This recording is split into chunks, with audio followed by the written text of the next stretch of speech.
Everyone, welcome back to another Entrepreneur Encounters. I'm thrilled that you made it here with us. You're at episode 19, so if you've made it through the whole series, thanks for joining us. If you haven't watched all of our interviews, do take an opportunity to go back and check them out. Today, I'm with a great friend of mine, Alan Harris. I've known Alan for almost a decade. We've known each other professionally. We've known each other personally through church. But Alan has done quite a few ventures in the time that I've known him, and he's launching onto a new one here, Waymark Consulting. So I think you're going to learn a lot from his journey, from the way he moves forward. Before I dive into that, I just want to tell you, why are we doing these recordings? We're doing these recordings because I believe that you need to meet more entrepreneurs who are like you on the journey. We can learn from each other. There are no self-made people. You have to figure it out from other folks and get that support network around you. So with that, I want to welcome Alan to the show. Welcome, Alan. Thank you, Brent. I appreciate being a part of it, and hope I can bring some insights, some of the positive things, some of the negative things, and then everything in between to the listeners. So I appreciate you having me on. Awesome. Hey, tell us a little bit about Wayfair Consulting and what you're thinking about doing there.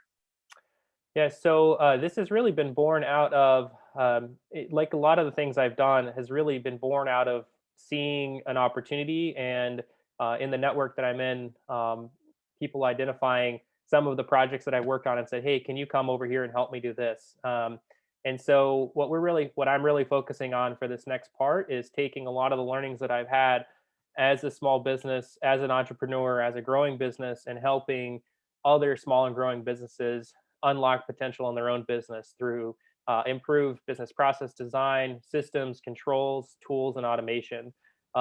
Everybody knows right now that times are tight, labor is tight, and we have to work really smart. And so, what I'm focusing on is being able to come in, work with small businesses, and help them get more out of their business by improving their design of their process or implementing the right tools to help them kind of grease the skids on their growth plans. Awesome. Hey, why did you want to become an entrepreneur? Like, you've been on this path for a while. What made you jump into it? I think it's a bit of a long story, but like many entrepreneurs, I think it started out of necessity, and part of that was I went through school, I studied accounting and finance, I got into a large corporate job, huge multinational company, and very quickly understood I was not suited for this world. I was not suited for uh, climbing the ranks. I wasn't suited for the game of a big corporate environment, and sort of from that day decided I needed to be able to carve my own path.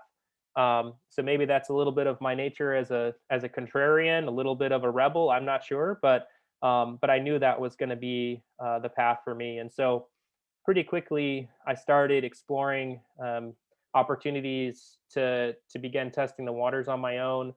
You know my story, and I'm sure we'll talk more about it. But I started running my first company concurrently with my full-time job, like many entrepreneurs do, and had the opportunity through some of my own and some of my not my own decision to be able to dedicate myself full time to that, and really uh, it's been it's been a journey that I thought, well, this will be a season, and I look back and now it's been 10 years, and and I'm making a life of it now. So it I don't know if maybe I'm like some, but it wasn't necessarily a calling from an early age that I knew I was going to be a business owner, that I knew I was going to start my own thing, but more out of the just a uh, you know an understanding and a feeling that if I was going to be happy and successful, it was only going to be if it was me doing something that I believed in, was passionate about, and was going to be able to kind of put my heart and soul into. Um, and so that's why I did it, and that's why I've stuck around. Ultimately, is that I'm okay with the risk. I'm okay with the ambiguity and the uncertainty, which is the trade-off, as you know, about being an entrepreneur. You never really know where your next meal is coming from. Some months or years, but that's the path that I took, and I'm learning that's just the normal at this point. Um, so Doesn't sound like you're going back anytime soon to the corporate life. So I don't think so. I've been working with a mentor this year, and I have been working on various projects, and throughout this year, I'll see an interesting opportunity and I'll apply, and I've interviewed for jobs, and he finally just cut straight to the point with me a couple of months ago, and he said, "I think you need to just be honest with yourself. You're never getting a job. Just be honest with yourself. You're wasting time. Just don't. You're never getting a job. It's never going to work." So it's time to forge your own path, and part of that was the beginning of Waymark, and why we're starting that now. awesome. Hey, take us all the way back to the beginning when you were making that transition and decided, I'm going to start this new business even while I'm working a full-time job, and then walk us through, if you would, that course that you took. Sure. I'm gonna give you. I'll do the 30,000 foot view because we could talk for a long time. But I think it started, as I said, really early on, within the first few weeks of after graduating from college, getting into my first corporate job. I knew something was amiss. Um, but it was on a work trip to. I was in Indianapolis, and down there was a food service company, and I thought there is nothing like this at all in back in Milwaukee. And in this case, it was a food truck, and I thought this is a great opportunity for me to be able to moonlight. Capital costs are low. It gives me an opportunity to get my feet wet. My philosophy was, it's easier to steer a moving bicycle, so we need to get moving in the right direction, even if it's slow, even if it's not the perfect thing. I knew before we even started the food truck business that there was going to be problems with scale. We knew it wasn't the final destination, but thought this is a good opportunity for me to try my hand at something with low capital costs without, having to give up my day job. We are going to be able to do this nights and weekends. And it was something that I was excited about at the time, really passionate about health and fitness and food. And so we brought a similar concept back to Milwaukee, food truck called Urban Caveman, really about teaching people about eating whole foods that are delicious, and really changing their body, their life, and their mind, by changing the way that they eat. And that was really our focus right out of the gate. Um, Does what that, we let me discovered, ask you yeah. a question there. Does that change people's perspective of a food truck? I feel like food trucks have moved way up from probably where they used to be 15, 20 years ago. But what you're talking about, I personally, I wouldn't associate that with like, sweet, I want to get I want stuff that's better for my mind and my body. Let me go to a food truck. How, It Yes, it's a great question. And I think that was actually something we battled as a food truck, early and throughout the entire time that we had it. Was People think of food trucks, either, if you think maybe 20 years ago, it was all kind of like taco trucks, and there's a lot of negative associations with it. They've come a long way in terms of the gourmet level of food being produced, but certainly people think much more about, that they're looking for indulgences. They're looking for that deep fried crazy thing on a stick out of a food truck. And so definitely we were swimming against, swimming upstream. Um, and I think one of the ways that we were able to differentiate, or a way that we were able to make it work, is early on we were forming partnerships and relationships with a lot of, like-minded people in the city. So we had a network of gyms and fitness facilities, physical therapy clinics, where we were developing relationships with them and their client base, and we were able to build a bit of an audience, and give ourselves a base of business to grow from. And so, beyond just, being on the street, of course, this is the earlier days of social media, so we had a very active social media. Um, and uh, and really were able to engage with people that were passionate about what we were passionate about. Um, but you are right. It was certainly, and probably still is, a bit against the grain to have a health minded food truck. yeah. So then you kept building the food truck up. Then what happened? So what evolved out of the food truck, if you don't mind a bit of a paleo pun, was that we discovered a lot of our fans were coming to the truck, and they were ordering 6, 7, 8 meals at a time. And we realized what they're doing is they weren't able to get this food elsewhere. So they were coming to our truck They were stocking up for the week. They were taking it home as leftovers, and they were eating it throughout the week, taking it for their work lunches. So we thought there's an opportunity here. People are looking for a healthier meal prep option. So we started taking pre-orders. We started doing cold packed meals so people could pre-order, come to the truck and get a cold meal that was ready to go, just go straight into their fridge and could be reheated later. So we started designing recipes specifically for that purpose, and then we started offering delivery. Then we started offering these deliveries within these partnerships. We put in refrigerators at various partners throughout the city, and then began doing a lot more marketing within these locations to drive this fully prepared meal service. And so once that really started to get legs, we knew this was going to be the opportunity to pivot away from the truck and curbside service and into a little bit more scalable and sustainable business. In Milwaukee, it's difficult to run a food truck year round, especially right about this time of year. Things start really slowing down, and so we knew we needed something to offset some of that seasonality, and the fully prepared meals really fit that. And so it wasn't too much longer after that that we divested of the truck entirely and just went all in on the prepared meals and delivery. And so, and by the way, for people who are listening to this on the recordings, December 17th, 2021. So when the weather starts getting a little bit cold, the lines willing to wait outside a food truck really start to drop off. So That's right. That's right. And we did the first winter. Well, the way we got around that was we would park outside of an office building, and I would stand inside the building, take orders, and phone them out to the truck. And then they would prepare the food, and then I would run out, go get it, bring it back into the lobby. And so we were able to kind of keep things going throughout the winter time, but we only did that once. We learned our lesson. fair enough. So now you've transitioned to a prepared food operation. Mhm. I remember logistics and delivery were a challenge, and frankly, they're a challenge today for companies figuring out COVID. Absolutely. Tell me what you did to sort of address that. Absolutely. So the challenge, there's a few challenges of fully prepared meals, and I'd say the cold chain delivery is probably the biggest one. Both in terms of the requirements for to technically execute it. Refrigerated temperature is a very narrow band, so you've only got a few degrees between food spoiling and food freezing to keep things, and so you've got a really narrow window, and so you have to be really efficient from the time that things are ready to go to the time that they're in the customer's fridge. And so we tackled that a few different ways. The early on, the primary way was being able to build out a refrigerated network so we could make deliveries directly to a fridge so that customers had a little bit more flexibility to pick up their meals at their own convenience. We didn't have to time it out perfectly.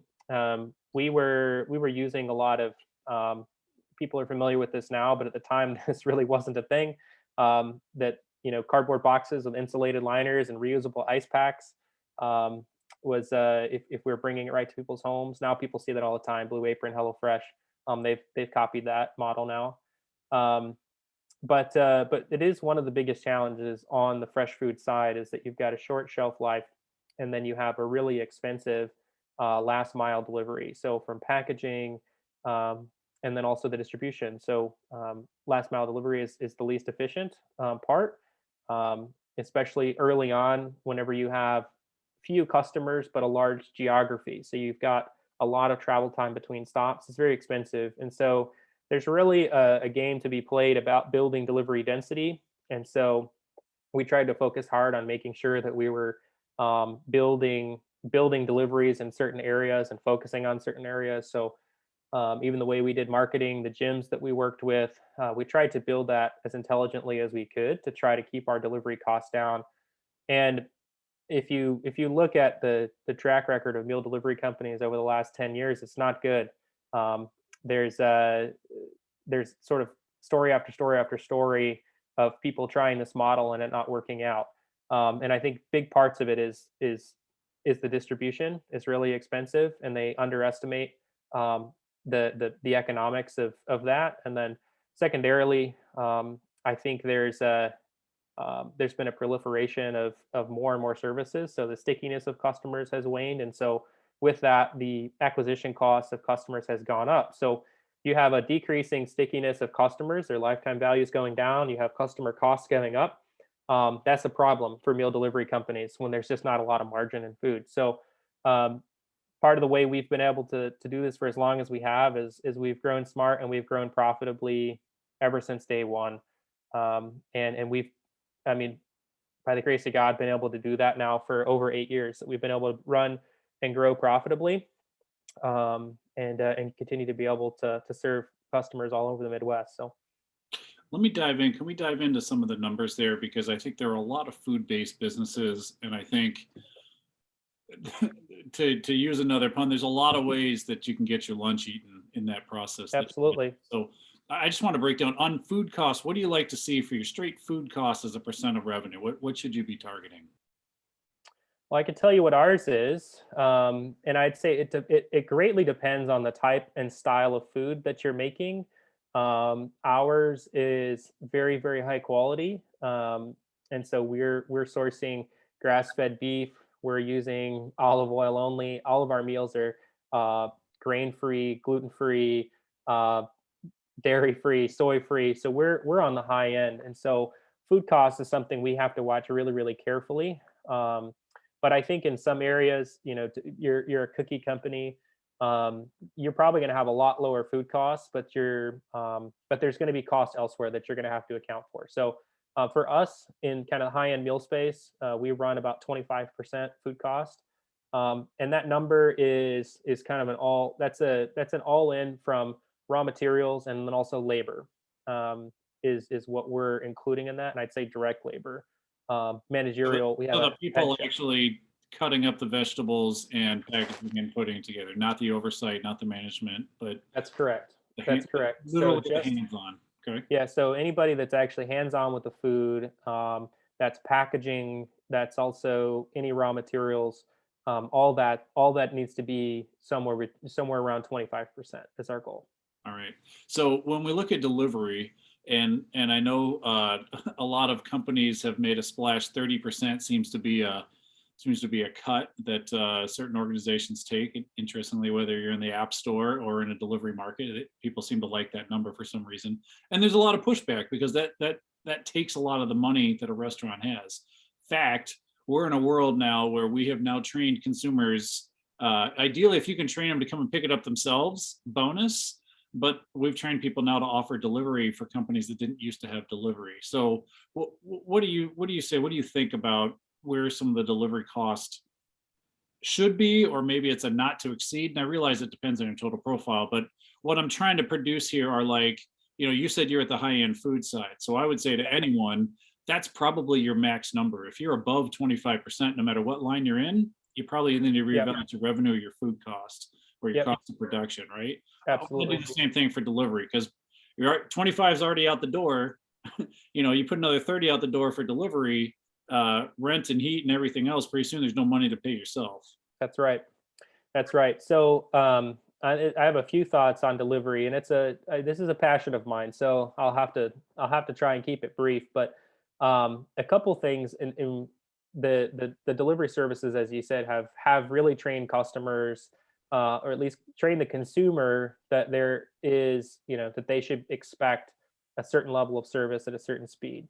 The reality is that all of those sort of on-demand services, and I won't name them all, but you guys know their names. Every single one of them has raised billions of dollars in funding, and not one of them has ever made a penny in profit. So let's keep that in mind, that they are currently still subsidizing even at their 30% cut, they are still subsidizing those delivery costs. And as I said before, that last mile delivery, especially on demand, is the most expensive possible type of delivery, and it's also the least efficient.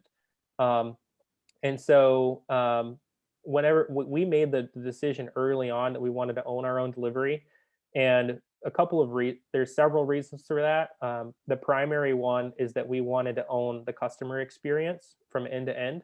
We didn't want a customer buying a high end product and then having it show up in whatever car, whatever condition, that the driver that was in the area was dispatched to. we wanted to be able to own that customer experience. We wanted that more white glove experience for our customers. And so we decided that we wanted to insource delivery. Now, that's not as scalable. It's much more costly, but that was a decision we made early on, that we wanted to own our own delivery. The other reason we own our own delivery, as you said, it's exceptionally expensive to outsource, and but it's a very valuable part of the service. And so we decided we'd rather provide that value for our customers and grab that margin ourselves if we think we can do it. Um, and so I guess those are really the two big drivers of why we insourced. We run our delivery somewhere between like 12 to 13%, instead of 30%. And the main reason we can do that is our pre-order model. So we require pre-orders. Um, and then we also, the way that we do our distribution or we do our deliveries is we use a route optimization algorithm that will take all of the stops that we have for the day, and it will chart them in the most quickest and efficient way possible. That way our drivers are not crisscrossing paths. They're doing this as efficiently as possible. Um, and so the fact that we're insourced and then we're also doing it in for practical purposes the shortest time possible, um, really help the economics of it. And I'd say the third piece of the economics for delivery for us that people don't consider, it especially on the refrigerated side, is the packaging. So you can add up the cost of packaging of a corrugated box, of of an insulated liner, and of ice packs. For some of the big national shipping brands, that's going to take up, $4 to $7 per order. If you think on a $30 order or a $70 order, it could be 30 to 40% of the cost just in packaging. And so since we own that direct to consumer relationship, that last mile relationship, we can use reusable packaging. So we have insulated coolers that are reused every single week. And so we're taking that $3 to $4 that goes in the garbage for every other service, and we're putting it back into the bottom line. So that's really how we've designed it. That's how we think about it. I will say it takes some training and it takes some working with customers to try and help them understand, why can't I order now and have it delivered in an hour? Why can't you tell me exactly when it's going to get there? Well, we don't know yet until we optimize our our stops for the day. So it's not without trade-off, and it's not. I wouldn't say it's not sort of the industry leading experience from a customer perspective, but it is the profitable one and it's the sustainable one.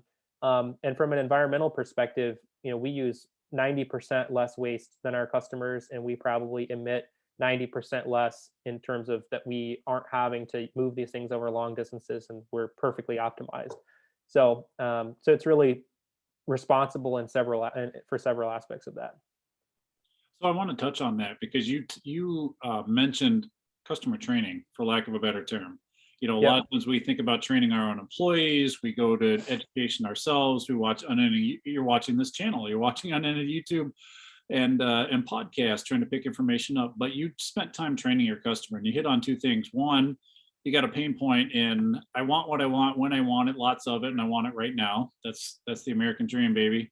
And then number two was, you touched about an environmental aspect, and I'm going to speculate, being high end, um, you know, dairy free, soy free. I mean, you got a lot of high end products there that maybe the ecology standpoint means something to your customers. But talk a little bit about how you train your customers, because you're addressing what's going to be a known problem right up front, which I think is super wise.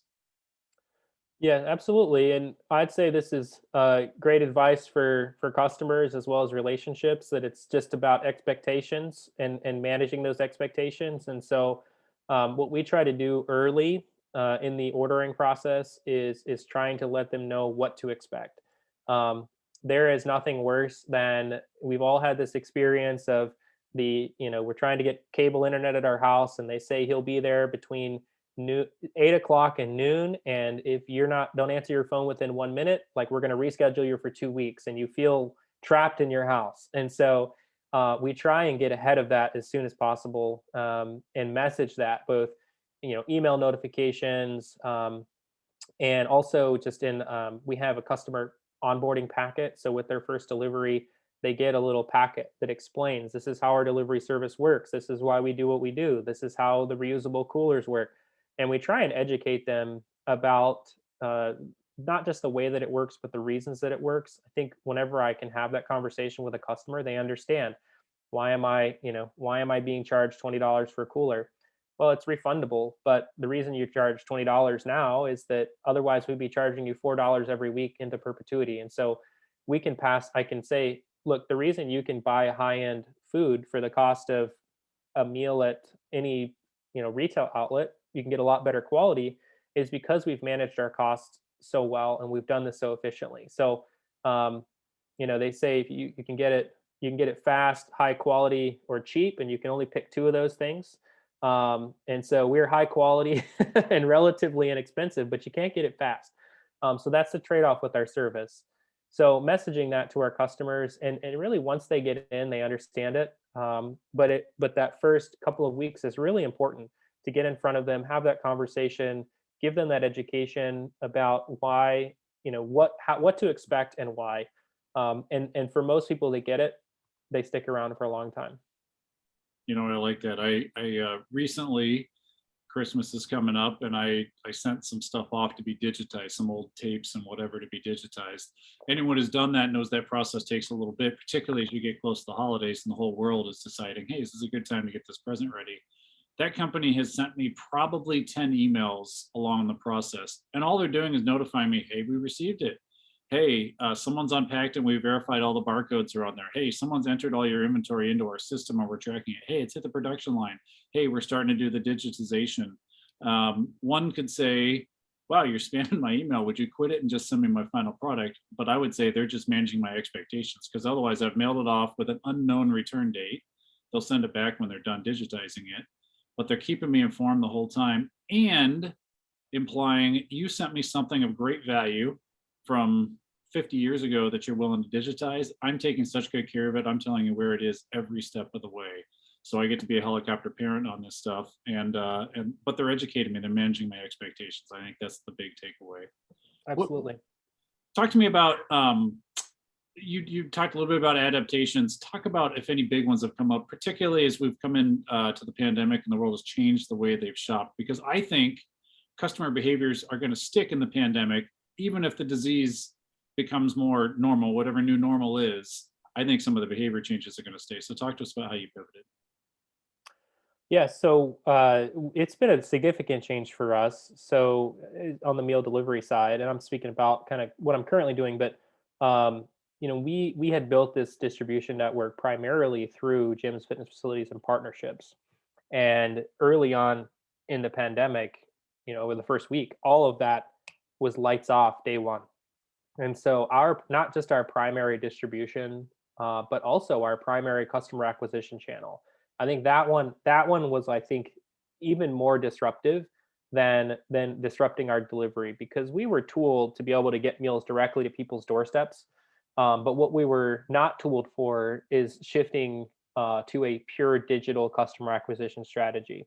That's a longer, much more expensive process than just simply routing our trucks to homes. So those were really two big pieces for us. And I'll focus on the delivery just for a second, but actually I'll focus on the customer acquisition first. So the biggest change for us was that our primary marketing strategy was offline. So we had partnerships, boots on the ground, we had street teams, we had salespeople physically in these locations, drumming up new business, getting new partnerships. And that was really how we drove growth for a long time.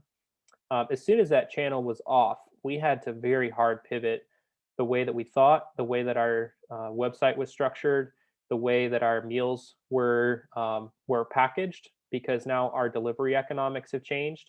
When you're delivering a bunch of meals to a central location, there's certain delivery costs with that. Now that those 5, 6, 7, 10, 15 orders that were going to one location are now going to 15. And so the delivery economics changed very, very quickly. And so, and you could read that to mean a lot more of them for the same revenue, right? So we had to make some material changes to the way that our packages were put together, the way that our shipping costs were included or not included.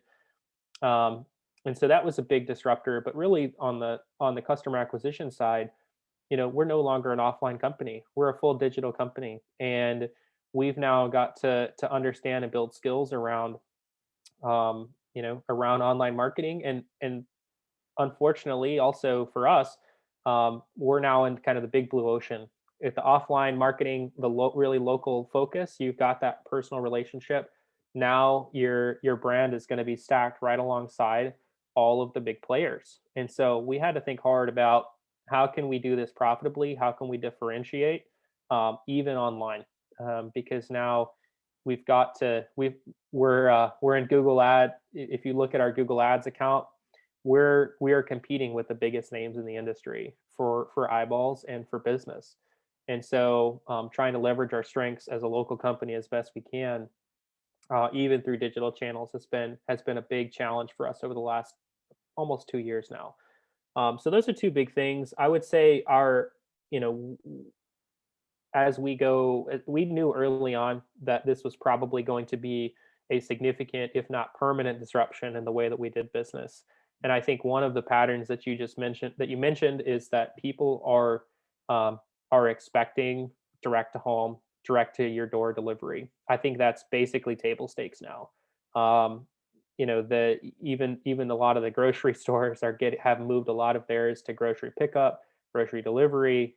Those services expanded, um, and HelloFresh, Blue Apron, all of the big meal kits. I think they've really trained customers, Amazon Prime, not the least of those, to expect direct to home delivery. And so it's really our focus and our intention that that's really going to be table stakes for us going forward. I don't think people are going to be willing to go and pick their stuff up at centralized locations. At least not for, unless there's some significant benefit to them. They're already going there, or there's significant financial incentive. But I think direct to home is here to stay, and that's been our focus on in our business is that's our expectation.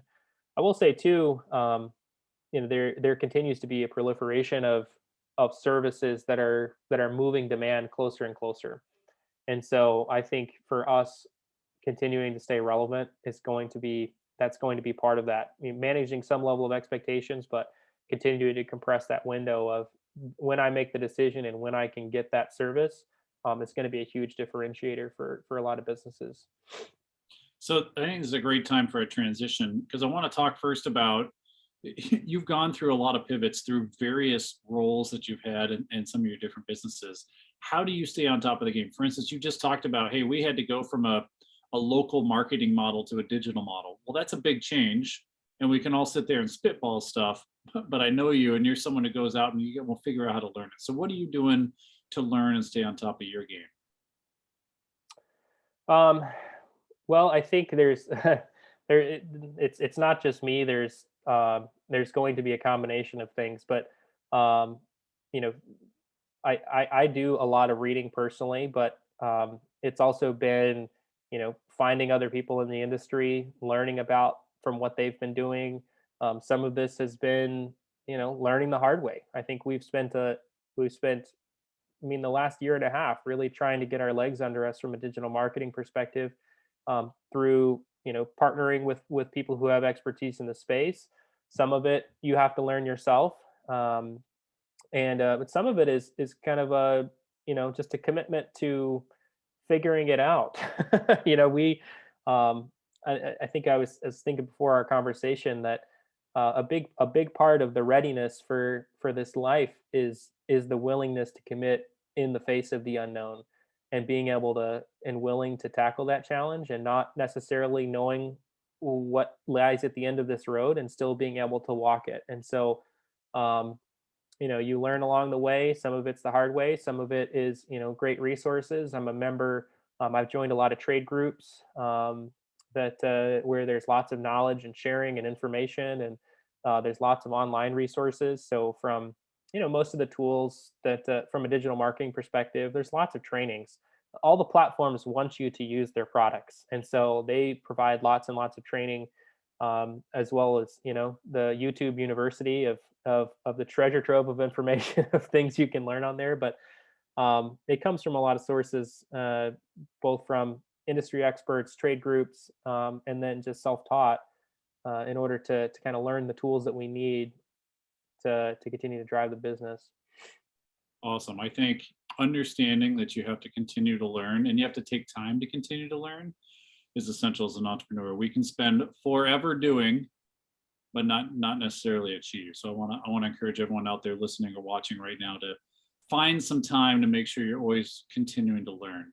Alan, I want to move into Waymark Consulting. Sorry, I mispronounced it earlier. Into Waymark Consulting and how you like what's causing you shift and how are you going to leverage all these skills you picked up because you've learned a lot along the way in order to help other customers. Yeah, I think so. I've been we've skipped over a bunch of things, but I've been doing various aspects of this meal delivery business for the last 8.5 years. I've done a couple of other ventures. Um, I think this consulting opportunity has really been another organic one, which is I've seen and built a network of people, that have this need. I think I can address it, and then it also gives me an opportunity to continue to build my professional skill set. I love, just as a personality, I love trying to solve new problems. I love building relationships with people and trying to help them figure out, um, how can we do this better.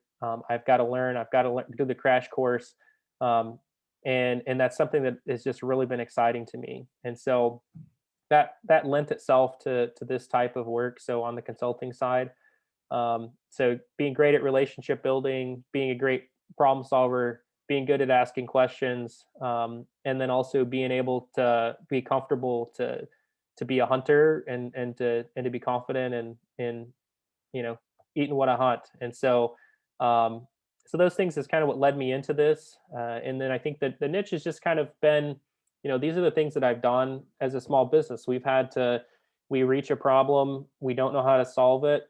I've got to in a hurry figure out how to build the right process, people, and infrastructure to be able to solve that problem. And I've been able to do that pretty successfully for the companies that I've personally been a part of, and I'd like to continue to branch out and offer that service to others. Yeah, let's talk a little bit about funding along the way, because you mentioned that I mean, you started out, you decided to dive in, you bought the food truck, and I assume the other related materials in order to get the food that you need. You've adapted a lot along the way. You're launching into a new business. Talk about how you fund what you need to do, how you get the resources that you need to start. Absolutely. So the very first venture was really done out of a very small amount of savings that my wife and I had put together. And as you mentioned in the intro, I think the idea of a self-made person is sort of a myth.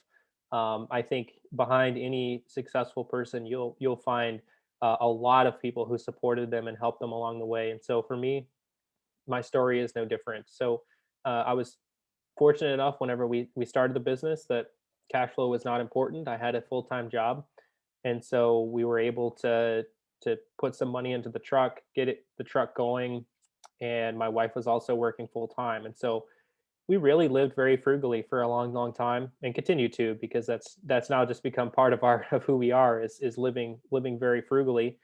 Um, but through the lean times, my wife was continuing to work, and so we were able to ride out the seasons of you know some seasons were feast and some seasons were famine. And so during those lean times, she was able to provide. And really, we've worked as a team. We've joked that between the two of us, we've had one full-time job between the two of us our entire marriage. When she was dialed up fully, and then I was maybe not making as much in the early days, and then we had a child, and she needed to dial down, and I dialed up, and really between the two of us, we've kind of had one income for our whole marriage. Um, but that was really it. For some of the other ones, we did have some small investors in a couple of the ventures that I was involved with, but very, very small startup amount of money. You're talking $15,000 to $50,000, so really small amounts. And then Origin, I think, has also been self-funded for the most part. So again, started very, very small, while the guy that I work with, Tyler, was also working full time, and really since the beginning was super focused on profitability and cash flow. And so the business has been positive cash flow since the first year of its inception, and grown, and we've grown it profitably. And so all of that growth was funded through cash flow. So some of it is, people in the food service world, you're basically living off of trade credit, where you get 30-day terms from a food vendor, and you got 30 days to turn that around and turn it into cash and pay them back, and hope you get a little bit of, profit in the middle, and then you got to keep that flywheel going. But we're no different in that regard. We didn't have a big stockpile, and I've never taken any venture money. Um, and for the new business, part of the way that I'm making this work is I'm doing a contract back with Origin. So part of my time I'm going to be contracting back to continue to help in a more limited capacity.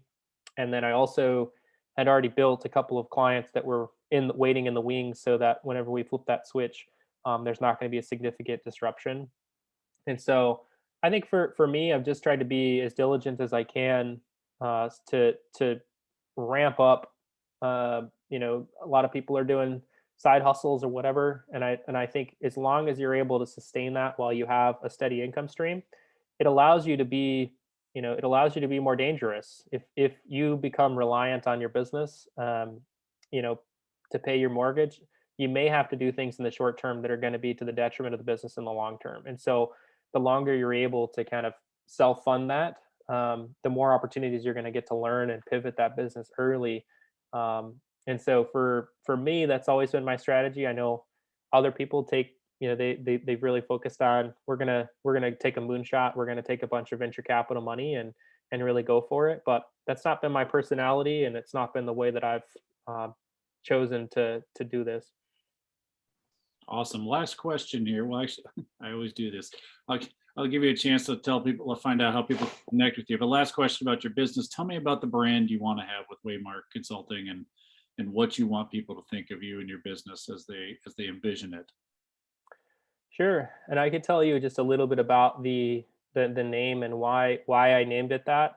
I think of a waymark as a place along the journey that marks is a point for those who are coming behind you to understand the direction to go. But it's also a point for you as the person who is forging the path to look back and see the journey that you've been on. And so for me, this year I've been really focused on, this has been a tremendous journey, and I want to set a point along the journey that I can look back and say what a road it's been and what a road is still ahead. And so I think about Waymark as, let's look out into the distance and let's look for those points where we want to go to. Let's learn from the people who have come before us, and use those waymarks to guide us along our own journeys. And so um, that's where the name come from. That's where the name comes from. So building a roadmap, not just for the long term, but the points along the way. There's a great scene in Lincoln, if you remember.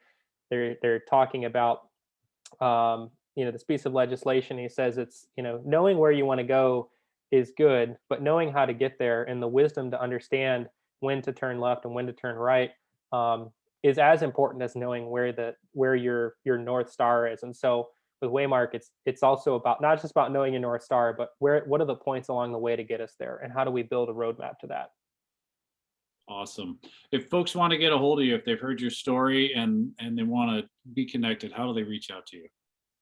I'd love to hear from them. You can go waymarkconsulting.com, and then there's just a little form if you want to include your information there. That will get in touch with me. I'm not active on social or LinkedIn right now. Everything is just pretty tight in the referral network. So if you want to reach out, you have questions, that would be the easiest way to find me. Just waymarkconsulting.com, and there's a contact form, and that'd be the easiest, quickest way to find me. Awesome. Alan, thanks for joining us today. We've been with Alan Harris. He's been a serial entrepreneur. You've heard a lot of his story, and he's the founder of Waymark Consulting. So if you want to reach out to him, you heard him, reach out to him there. If you've enjoyed what you're listening to, I want to encourage you, find ways to connect with other entrepreneurs. If there's a couple things we learned from Alan's story, it's that he didn't do it alone. He's had lots of support. He's built his network over time, and there are lots of ways you can do that. We're going to continue in the new year, 2022. It's an invitation for anyone to join. It's free, Wednesdays, 4:30 Central, joining Entrepreneur Encounters. We have entrepreneurs coming together, sharing where they're at, sometimes trialing out the things they're thinking about doing, asking for feedback. These are the things that make us better. None of us can do this alone. So bit.ly/entrepreneur encounters, you can go there, you can sign up, you can be part of it. Again, that's going to start up again Wednesdays in January, the beginning of 2022. So I can't do this alone either. I've got lots of folks who help me. I want to highlight my sponsors. Andrew Feller Photography has done all the photography here and on our website. Buckethead Creative handles all our graphics. Charlie's Music Factory and Chris Crane does our music at the end. And Milwaukee Web Designs has helped us with our web design presence to date and is also helping us go ahead and get the podcast fired up. So with that, I am Brent Afwas. I'm a business coach and an entrepreneur myself. I want to help entrepreneurs and small business owners grow their profit and accelerate your business. If I can help you, do get some time with me. I'm happy to talk with anyone for a half hour, get to know you, learn your business, see if I can be a support, if at all. bit.ly/coach with Brent, or go ahead and look at that QR code and move forward. Reach out to me any way you want, Brent@halfwasson.com or halfwassonassociates.com on our website. So with that, thank you for joining us, and we look forward to the next time. Take us out, Chris. Come on. I'm ready.